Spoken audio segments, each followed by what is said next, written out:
Hey guys, zoidbergenstein here with a series of videos chronicling NUC's journey from brand new World of Tanks team all the way to as far through the WGLNA as we can make it. For today's matchup, we're going to jump back to the St. Paddy's Day Cup. We've been really busy this week, which is also why I haven't gotten a ton of videos out, trying to move from a team that plays based on the tanks we have unlocked to play in more standard compositions. We got a lot of 1390s unlocked, we got some other T69s unlocked, so we really feel like we can start moving forward as a team. However, we do have this backlog of matches, which I'm going to try and get through as fast as possible, so expect a lot of these videos being uploaded very rapidly. So today, we're in the St. Paddy's Day Cup against Section 8. If you guys remember, this was a really rough group for us. We had a lot of really strong competitive teams, but we managed to come out with the win on a very odd tank composition. So we're going to look at exactly how we do that in this match on Prokhorovka. Section 8 is going to be running a 5100, 2 T32s, and 2 1390s. Now that 5100, like you guys know, is that auto-loading very high spike damage tank. The T32 is not a tank that you see a lot of, although it can be an incredibly effective tank. Its turret armor is so thick that there's almost no way you can pen it. So when there are lots of hold down positions on a map like this, it's almost impossible to get into a trade war where you're trying to get one shot on him, back off, get one shot on him, and back off. They also have 2 1390s, which are going to allow them to get a lot of spotting and a lot of mobile damage in. Now we're running a Pershing. The Pershing is similar to the T32, but is actually a medium tank, and we like it for its extra range and maneuverability on this map. We're also running 2 5100s and 2 1390s. That's going to give us a lot of damage. So the start of this map is actually going to be very slow. We're just waiting to try and find an opening. We want to see if those 1390s will peak and we can get some early shots and early damage on them. We don't feel like we can really try and peek against these T32s, so we are going to be playing very defensively. Additionally, something else you have to worry about against T32s is they are a high hit point tank, and it is very easy to bounce shells on them. That means that with our autoloader comp, it's very possible that we can put out a lot of damage on those T32s, kill them, but then get caught in a reload where their 5100 and their 2 1390s can push in, burn a few of our tanks down, and escape, and we would have no answer for it. So we've really got to try and set up a scenario here where we have a distinct advantage, we can get some kills on tanks, and either do enough damage that there's no way that Section 8 can come back, or have an easy escape where we can survive the 40 to 48 seconds that it's going to take our autoloaders to reload. You can see that 1390 that just got spotted in the A6 area. Now he may not look terribly threatening, but the real danger of what he's doing is getting spots for the rest of his team. By peeking over and getting spots on our 3 tanks in that west rail side area, the 2 1390s and the Pershing, he's going to give the T32s and the 5100 an opportunity to enter positions where they can shoot at us, and we really don't have much of a return on them. Remember, with that T32 being able to hold down like he can, if he peeks that crest and tries to shoot at us, we really can't return fire on him and do any damage. So keeping that 1390 alive, getting spots, is going to give them a huge advantage. That means that we have to respond. We send our 2 1390s across rail to engage him, and as he runs away, we're going to push Zuzi to the other side of rails so that we have 3 tanks firing on that 1390 and he has no escape. That's going to give us the advantage instead of allowing them to have it.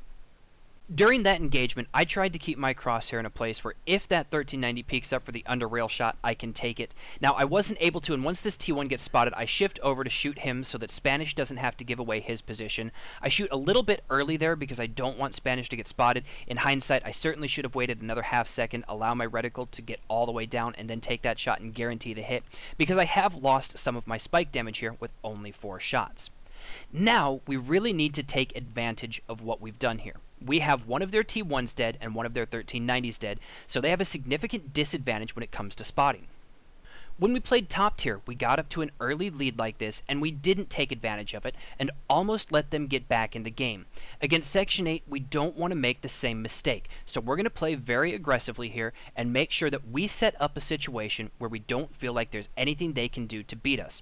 With one of their autoloaders down, and significant damage into a lot of their other tanks, we're very confident that if we force an engagement, we are going to win. The question becomes, how do we force an engagement that doesn't give them advantage? We don't know where their 5100 is yet. We do know that they have a 1390 somewhere, and we know where those 2 T32s are.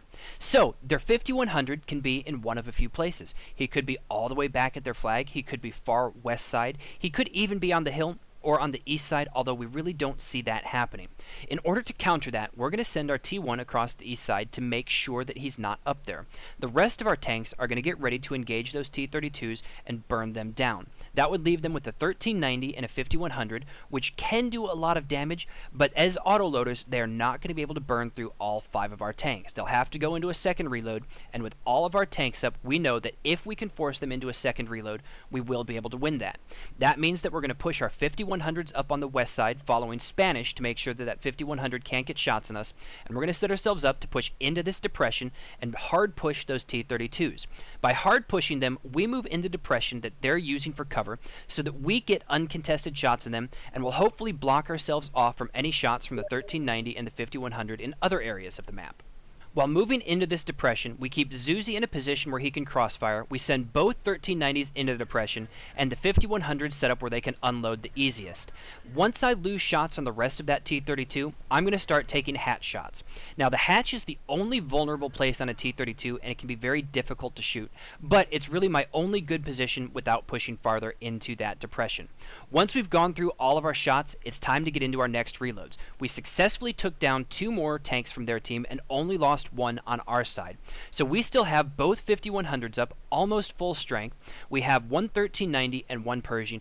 We're feeling very good about this. We're going to get into our reloads, and we're going to continue pushing aggressively so that we don't give them a chance to spot with that 1390 and get uncontested damage with the 5100. We were able to spot that 5100 as he was shooting at us. I know that he's taken some damage, so even if I push in by myself, all I have to do is hit every shot and I win. But with Lost there backing me up and Zuzi on the cross, I know that I can push aggressively, and we will burn this 5100 down as soon as I have shots. So when my reload is complete, we start moving in, we find this 5100, and we're going to take him down as fast as possible. While looking for that 5100 though, we see the 1390 trying to escape. With all of us having shots, he's really got no chance of escaping, so we're able to get the last 2% damage on him and continue our aggressive push for this 5100. Now, we've got tanks everywhere on the map. We know he has to be here. We know he didn't have a chance to escape, so we're just going to keep pushing in until we get the spot on him. Once we do get the spot on him, we're just going to unload on that tank. I take a little bit of an early shot because I know we've got it, burn him down even though he does destroy my gun, and that is their final tier 8. Now in a situation like this, you've got the match locked up. There's almost nothing that can happen besides you really just trying to throw it, but we still like to play this seriously. We're going to move 2 tanks on the cap so that we get the guaranteed cap. 1 tank cannot outcap R2, and then the rest of our tanks can go hunt this T1 down and try and find him and get that final kill. As a player, I find matches like this to be very intense and exciting. Even though nothing really happened from my perspective for the first few minutes of the match, there's a lot going on behind the scenes. We're trying to set ourselves up for some sort of advantage. We're trying to make sure that we don't make mistakes and give them the early HP lead. All that combines for some really intense and exciting play for us. Now once we do have that advantage, which we gained because our 2 1390s were able to crossfire their 1390 down with the Pershing, we had something that we could capitalize on, and from that point on, the match got very intense. We hard pushed into T-32s, we were able to take them down, continue to build our advantage, and then eventually move into a position where we had the match locked up.